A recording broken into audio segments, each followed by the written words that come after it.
各位好，自由行今次嚟到汕尾嘅市中心，入住呢間好近二馬路嘅酒店，去齊好多著名嘅景點，風帆禮堂、搭船遊覽沙涉尾，試下當地嘅按摩，當然會試下出名嘅二馬路，行下睇下，試下當地嘅美食。呢條街有咁多特產，當然要買啲返香港啦。影片最尾呢，有個完整嘅行程圖，有需要呢，可以攞嚟做個參考。一齊去汕尾玩下啦！睇之前可以先訂閱我嘅頻道，如果能夠讚好同埋分享俾你哋有需要嘅朋友就更加好啦。好啦，我哋立即去片。我哋上集呢，就係坐呢個紅海灣專線去到汕尾嘅市中心，車程呢就大概1個半小時，每位呢收10蚊。一落車呢，對面就有個商場，行前少少，酒店附近呢已經有呢一條美食街，隔籬呢就有呢間專賣零食嘅趙一鳴。我哋今次呢，就係住呢間奧斯蘭德國際酒店，今次呢，係朋友 book 嘅，喺 trip.com 每晚呢就280蚊一晚，大堂呢都有幾多地方可以休息，升降機呢就只得一部。我哋今次住呢間呢係大床房嚟嘅，洗手間上面呢就擺放咗毛巾，下邊呢就有個按壓式嘅馬桶，對面呢就有塊鏡、風筒、牙膏、牙刷呢都齊備嘅。下面呢就有2對膠拖鞋同埋即棄拖鞋，沖涼房呢就有洗頭水、沐浴露同埋護髮素。不過沖涼時候呢，發覺水力就唔夠，外邊嘅衣櫃呢提供嘅衣架都足夠嘅，但係下邊呢就竟然留低咗上一手留低嘅叉電線喺度。執房似乎呢就唔夠細心啦，提供咗2支免費水、免費嘅茶包同埋一個煲水嘅熱水煲。呢間房嘅櫃桶呢，有啲係假嘅，開唔到嘅。房間呢唔算大，床褥呢都幾舒適，提供咗4個枕頭。右邊個床頭櫃呢提供咗插蘇頭，可以插下電，仲有一個小道呢可以提供智能開關。另外一邊呢就有個電話，同埋呢都有足夠嘅插蘇頭。不過兩邊嘅櫃桶呢都係假嘅，開唔到嘅。可以收睇到國內嘅直播電視，但係呢就睇唔到無線嘅。隔籬呢就有圓形嘅茶几，同埋有一張凳擺喺食物呢都幾方便。可能住喺3樓比較矮嘅關係，毫無景觀可言。打開窗簾呢，只可以睇到窗外嘅鐵枝。酒店對面呢都有幾間大排檔，潮州生醃食品。朋友呢都即場喺果汁店嗌咗杯果汁飲下。街頭呢仲有一間好靚嘅麵包店，可以用手推車嚟買麵包。佢哋嘅麵包呢做得好精緻，我哋每晚呢都走過去睇下嘅。可能自設工場，所以每日啲麵包呢都係新鮮出爐。之後呢，我哋就打車13分鐘，20蚊左右，準備去食飯。但係點知去到呢一間餐廳竟然執咗笠。好彩呢度呢都有好多食肆嘅，我哋呢就去到呢間大膽食嘅剔骨雞火鍋試下。餐廳第一嗰層呢有8、9張台，仲有樓上嘅位可以坐嘅。呢間呢已經係汕尾嘅第3間分店。我哋嗌咗2個套餐，呢個呢係5指毛肚湯底，有蓮藕黑木耳做前菜。呢款呢潮汕叫做扁實，其實即係我哋叫做雲吞。有蔬菜拼盤同埋炸腐竹。啲剔骨雞呢全部都係現點現做嘅。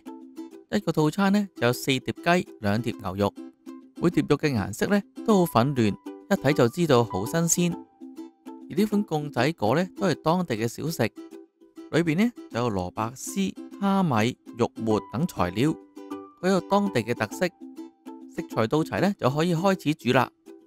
呢款雞嘅肉質呢非常之滑，煮12秒呢就可以食得。啲雞肉切出嚟，剩翻啲雞殼呢，就剩咗呢個雞煲。佢呢款呢係唔辣嘅版本，但係味道呢都幾濃嘅。牛肉炒飯粒粒分明，幾好食嘅。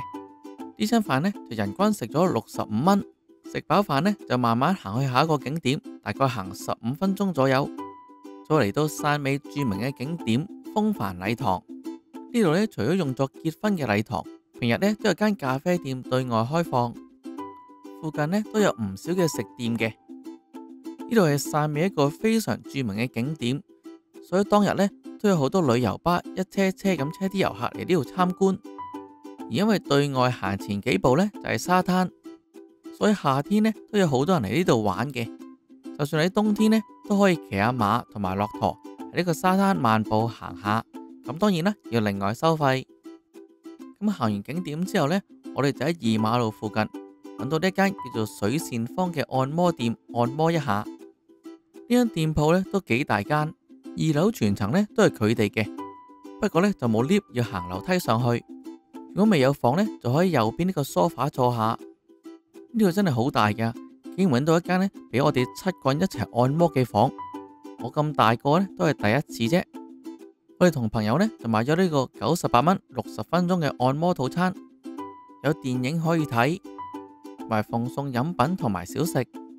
今次嘅按摩體驗呢就普普通通啦，不過最難得呢係可以體驗7個人一齊按摩嘅感覺，都幾特別嘅。按完摩之後，當然係舒服晒啦。喺按摩店嘅附近呢，都有唔少嘅餐廳食店。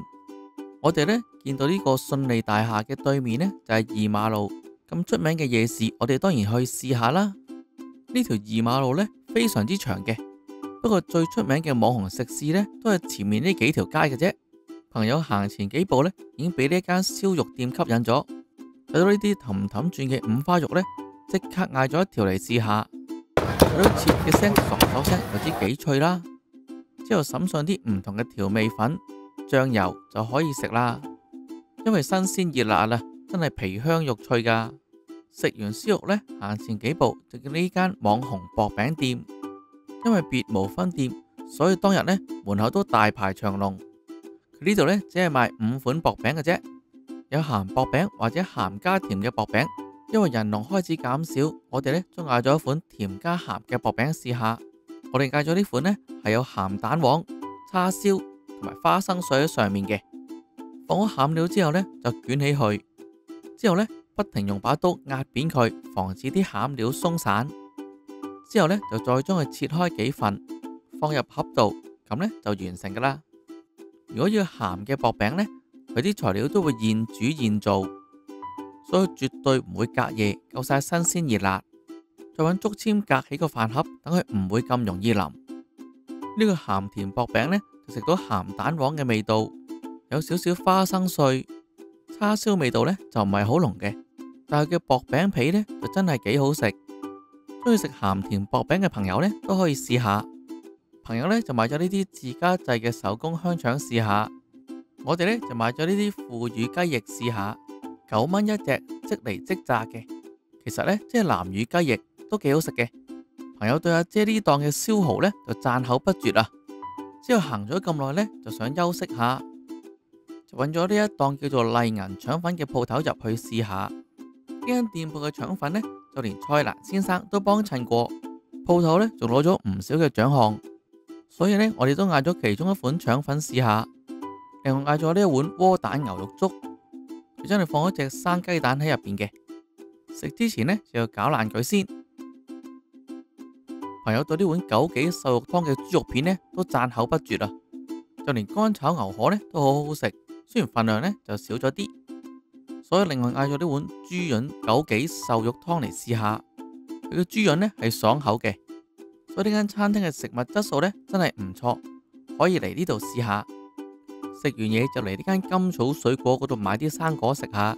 呢度呢有唔同種類嘅生果，只要手指指一指，屋企人呢就會幫你攞。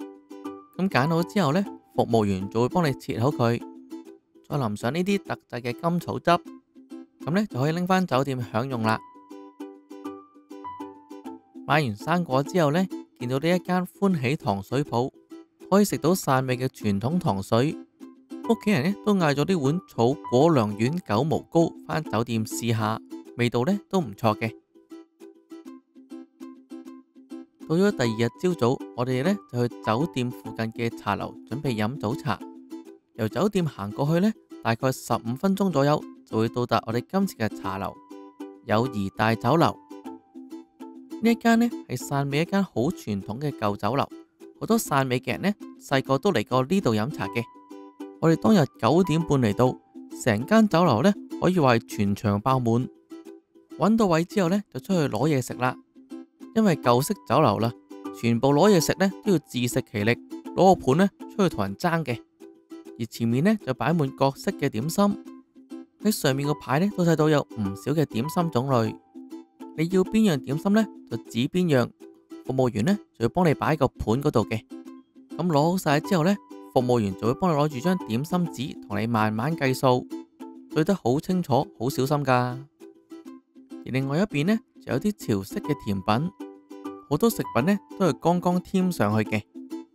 而小朋友中意食嘅煎炸嘢呢，就係喺另外一邊。鹹水角、馬蹄糕、蛋撻，全部都任君選擇。今次我哋嗌咗蒸類嘅嘢食就比較多，亦都攞咗啲潮州傳統食品。食完唔夠喉，另外呢再嗌多咗幾樣。埋單呢，食咗130蚊，人均呢就22蚊一位。食飽之後呢，我哋就打車嚟到呢度叫做中山道口嘅地方。呢度搭船呢係30分鐘一班，每位呢係10蚊嘅。入到嚟呢個位置呢，就可以買飛噶啦。買咗飛之後呢，就可以呢度坐低等等。如果好天呢，就可以嚟到出邊呢個位置，喺碼頭外邊影下相。當日上船呢，仲幫我哋撞翻呢個叔叔添。當日搭紅海灣專線出去汕尾，呢位叔叔呢，仲介紹咗汕尾有啲咩好玩好食嘅地方。原來佢仲係呢架船嘅船長，咁當然要影張相啦。影完相呢，就可以上船啦。呢架船呢，就可以坐29人嘅，船程呢，大概10至15分鐘。當日好好天啊，一路行呢都睇到唔同嘅船經過。呢度落船呢都要小心啲，因為呢大家都爭先恐後，所以上落呢就要小心啲。睇到村民呢都拎住啲貨物去市中心擺賣。喺夏天嘅時候呢，好多遊客都嚟呢度沙灘玩嘅。沙舌尾呢，因為形狀似長舌，伸入海中而得名。原本為天然嘅沙壩，1980年代遭颱風摧毀之後呢，人工修築，現為汕尾嘅防波堤，為船隻形成一個遮風擋雨嘅地方。行完呢個咁靚嘅海灘呢，我哋就準備搭船出返去啦。上咗岸之後呢，行下汕尾嘅海邊都幾舒服噶。咁之後呢，我哋就打車去返酒店附近呢個叫做順利城市廣場行下。呢度呢，有間叫順利超市，佢都有幾多嘢賣嘅。當然啦，有汕尾特產，有需要呢，可以喺呢度集中一次過買晒，價錢都唔係太貴。之後呢，我哋就嚟到商場嘅5樓試下汕尾商場嘅食店。有個團友呢，想嚟呢度試下商場嘅食肆，所以呢，就揀咗呢一間啦。佢可以做火鍋同埋燒烤嘅。行過嘅時候呢，經過佢哋嘅食物區，都有唔少嘅選擇，同埋感覺呢都算乾淨衛生。有火鍋醬料、甜品小食、唔同種類嘅生果。呢一邊啲海鮮呢，就可以用嚟燒烤嘅，亦都有啲蔬菜類。人均70零蚊呢，就可以食到飽，品質呢都過得去啦。食飽之後呢，有人就去按摩，有人呢就返酒店休息，最後呢，我哋就喺2馬路集合。天氣咁凍呢，我哋就嚟試下呢間老牌嘅燉品店。呢度嘅燉品燉湯呢唔係好貴，最平呢20幾蚊都有。朋友飲呢碗呢就係白果胡椒燉豬肚30蚊，而我呢就嗌咗呢碗天麻芝麻燉烏雞25蚊。天氣冷時飲呢啲湯呢，真係飲完個人都暖粒粒啊！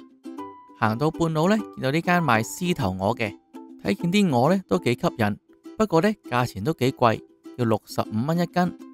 另外呢一個婆婆呢就賣湯圓嘅，加埋啲薑汁呢就變成薑汁湯圓，5蚊一碗呢就真係幾抵食嘅。薑汁味呢就夠晒濃，但個皮呢就實在太厚啦。另外婆婆呢賣呢款九毛糕嘅飲品，雖然只係5蚊一杯，但係呢都幾好飲嘅。另外呢款蠔餅呢，朋友話好好食，再返去嘅時候呢已經收咗檔啦。不過朋友呢就趁佢收檔之前都買咗一份，我哋喺黑掹掹嘅街邊呢都即場食咗佢啊！試過呢就真係幾好食嘅。另外諗住呢，本來試下呢間叫做海膽研究所嘅餐廳，點知去到呢，原來鋪頭裝修緊，今次呢就真係冇機會試啦。老細見到我哋咁失望呢，仲喺魚缸租咗隻海膽俾我哋朋友揸住影相添。影片出嘅時候呢，呢間餐廳已經開始營業翻噶啦，大家有興趣呢可以去幫襯。最後啦，嚟到買潮汕特產嘅時候，呢度呢有好多間鋪頭。呢度最受歡迎呢就係呢啲潮汕蝦餅，15蚊一盒。鋪頭呢仲俾成包你試食，裏邊呢就真係有一隻隻嘅蝦嘅。另外馬仔同鳳梨酥呢，價錢都唔係太貴嘅。有好多食品呢，你同佢講都可以試食。如果想留個紀念呢，呢啲雪櫃嘅磁石貼呢，就最特別啦。每款呢都有汕尾獨特嘅地標。今次啲手信呢，真係買完一袋又一袋㗎，買到個行李箱爆埋呢，先返到香港。嚟到汕尾嘅最後一日，我哋呢就嚟咗呢間喜悅明珠大酒樓飲早茶。呢間茶樓呢，8點鐘都仲有好多位嘅。呢間茶樓呢就可以用點心紙落單。我哋今次呢就嗌咗8樣嘅食品，食物嘅質素呢都普普通通。不過汕尾嘅飲茶呢真係平嘅，原價135蚊，而家有7-8折，一個人呢18蚊都唔使。離開酒店呢，我哋就打車去返高鐵站。呢度呢只有一個入閘口。如果未買手信呢，都可以作最後嘅衝刺嘅。肚餓呢都有啲快餐店。嚟到汕尾呢幾日呢，覺得呢度最好呢，就差唔多有80%人都識聽廣東話嘅。除咗餐廳有人食煙唔係幾好之外，大部分人呢都熱情好客。而最難得嘅就係可以同各有各忙嘅朋友一齊嚟呢啲咁長嘅假期嗰度去玩下。地點喺邊，玩咩呢都唔重要。